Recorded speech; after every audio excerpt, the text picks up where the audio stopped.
The rise of a synthetic drug has led to a rise in aggressive panhandling in the city of Lancaster, forcing police to act. Thanks for joining us tonight for Fox 43 News at 10. I'm Evan Forrester. And I'm Amy Lutz. The Lancaster Police Department has made a series of arrests of people who they say are harassing others while under the influence of the drug.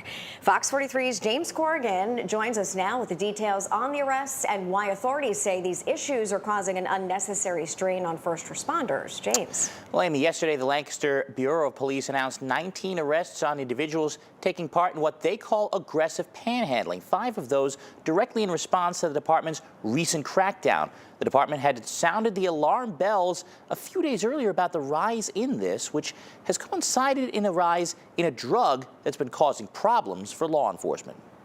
It's chemically made, and the chemical compounds vary, and that is what causes sometimes folks to have a severe reaction to the chemicals. Todd Greger of the Lancaster Police Department is referring to the synthetic marijuana drug known as K2, which he says is the cause of the aggressive panhandling police have been forced to address in the city. A lot of the folks that are conducting some of these aggressive panhandling incidents are also the same folks that are under the influence of synthetic marijuana. The recent wave of K2 in the city has led to more overdoses and a greater strain on the city's emergency services. Each one of these overdose events, it is a combined response with fire, police, EMS, and we show up to all of them until we're able to determine what the course of action to ensure that these folks are safe and well. In some of these cases, EMS is transporting them to the hospital. The LPD has now arrested 19 people as a result of their aggressive panhandling related largely to disorderly conduct and possession of K2.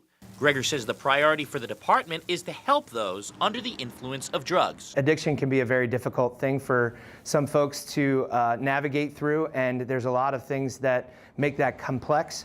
But we do have a lot of resources here in the city of Lancaster that we help to provide these folks with resources. Now, those resources include their work with Blueprint's Addiction Recovery Group. They provide outreach and services to those affected by drugs, and workers there even ride with Lancaster officers as well. It's part of the effort to put an end to the aggressive panhandling that Lancaster residents have been seeing in these past few weeks. And we have more information on those resources for those struggling with addiction right now on fox43.com.